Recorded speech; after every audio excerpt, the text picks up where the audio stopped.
Elder Dragon Legend. Holy crap, guys, I'm excited. We got a new version of one of the original Elder Dragon legends, Vaevictis Asmadi, the Dire. So I got my first look at the Elder Dragons all the way back in Chronicles. These ones depicted here are the Legends ones because I wasn't cool enough to own black bordered ones back in the day. However, over the years I have been able to collect a few from Legends. So we get a sweet new commander card, and in this video we're going to explore some ideas on how we might build around Vaevictis Asmadi the Dire. So let's take a look at the card itself. So Vaevictis Asmadi the Dire is 3 colorless, black, red, green for a 6/6 with flying. It's a legendary Elder Dragon, and it says, whenever it attacks, for each player, choose target permanent that player controls. Those players sacrifice those permanents. Each player who sacrificed a permanent this way reveals the top card of their library and puts it onto the battlefield if it's a permanent card. So every time this thing attacks is sort of like Chaos Warp on steroids. And I think it's going to lead to some pretty exciting things on the battlefield. Now, for standard players, the stats seem reasonable but not immediately game-winning, so it will take the right kind of deck and meta to support a 6-mana dragon that you need to untap with. But for Commander, the stats are looking pretty good at a 6-mana 6/6 flyer. Flying is very strong in Commander and many times reads as unblockable. So if nothing else, we get a huge beat stick Commander. And with red in the equation, it's not too hard to get double strike or double damage. However, let's take a look at Vaevictis Asmadi's unique ability, in that whenever it attacks, it's basically like firing off multiple Chaos Warps. At the same time, this is a really interesting ability.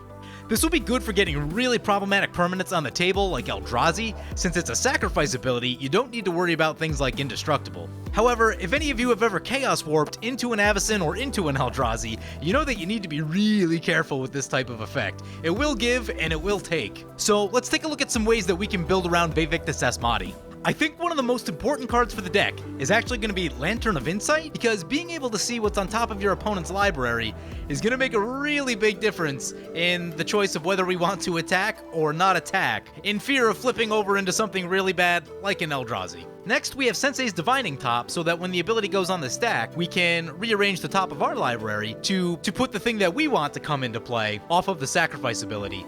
And same sort of thing with Scroll Rack, except with Scroll Rack, we can take a permanent from our hand, dump it on top of our library in response to the trigger, and then get a permanent onto the battlefield that way. With decks like Gishath, I've seen this top of the library manipulation to be really, really powerful, so I think cards like these are going to be a really important piece of the deck.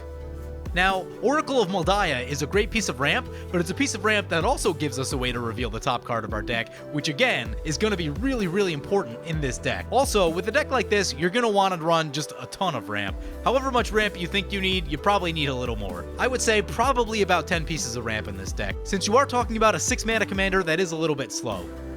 I think one of the most next important cards in the deck is actually going to be Mazarek, Crawl Death Priest, because permanents are going to be getting sacrificed left and right, so you can be putting tons of +1/+1 counters on all of your creatures. So I think Mazarek is going to be a card that you're going to want to give yourself a lot of tutors, because you're definitely going to want to get this card into play. And then, because we're likely to be sacrificing things as well, if we sacrifice our own creatures, any of the Grave Pact effects are also going to be really, really powerful and will force our opponent to sacrifice even more, which will then put more +1/+1 counters on the Mazarek and the rest of your team. Here's a few more cards that care about creatures dying. Black Market gonna give us tons of mana, Harvester of Souls gonna draw us some cards, and Revel in Riches gonna give us some mana and a potential alternate win condition. I imagine that using the ability on Vaevictis Asmadi will look something like this. It'll probably be like attack, kill 2 opposing creatures, and maybe an enchantment that's really problematic. It'll kind of depend on the board state, but I figure probably like 2 creatures and an enchantment or an artifact that's really problematic is probably what you'll be doing. So I think we're going to be killing a fair amount of creatures with Vaevictis Asmadi. And because we're going to be killing a lot of creatures, we're going to want a lot of ways to reanimate those creatures. The cards that I'm really excited about, I think Grave Betrayal is actually going to be really good in this deck. Grave Betrayal tends to be just a little bit too slow for a lot of decks, but I think it's going to fit right in with this one. And of course, you can't go wrong with things like Necromancy, Animate Dead,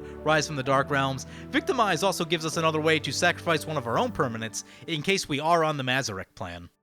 Now, if we wanted to go heavily into the Aristocrat style build, here's the creatures that you'll probably want to do it with, since it's really easy to keep getting them back from the graveyard, and if we have Marin in play, that'll keep ticking counters up and give us even more recursion. I've used all these creatures in similar style decks before, so we'll be right at home if we plan to build an Aristocrat style deck with Vaevictis Asmadi. Here's a few more ways to sacrifice things in case we are doing the Aristocrat style build, also just a good way to generate some value. So, since a lot of the cards I've mentioned are focused on killing our opponent's stuff and sacrificing creatures, these are a group of cards that I like to think of as replacement commanders. In the event that something happens and we don't have access to our commander, either it's too expensive to recast, or it got stolen and it's still under an opponent's control, these are creatures that give us a similar type of effect, albeit it's not exactly the same, but it will do a good impersonation of what our commander was doing. That way we can still continue to synergize with the other cards that we've already played. Each of these creatures talks about opponents having to sacrifice creatures. Because our commander cares about attacking, we're also going to want to give our commander haste, and here's 3 easy ways to do so. So as I mentioned, I think Mazarek is going to be one of the best cards in the deck, and it's going to be putting a lot of +1/+1 counters on everything. I could see this deck going into a +1/+1 counter style build, and some of the cards I've shown here are going to be great. Now, if I were to do that, I would probably be pretty devout in that build. I wouldn't try to just like throw a couple random ones in here and there. I would really want to be focused in on making sure that we have a lot of +1/+1 counters cards, just to make sure that we can use everything to its fullest potential. And finally, because Vaevictis Asmadi's ability cares about attacking, giving ourselves more attack steps also isn't the worst idea ever, and if you wanted to, you could run the infinite attack step combo with the cards shown here. Or you could run any of the other red cards that grant additional combat steps, just to get a little bit of extra value out of our commander's ability, while probably hitting in for a lot of damage.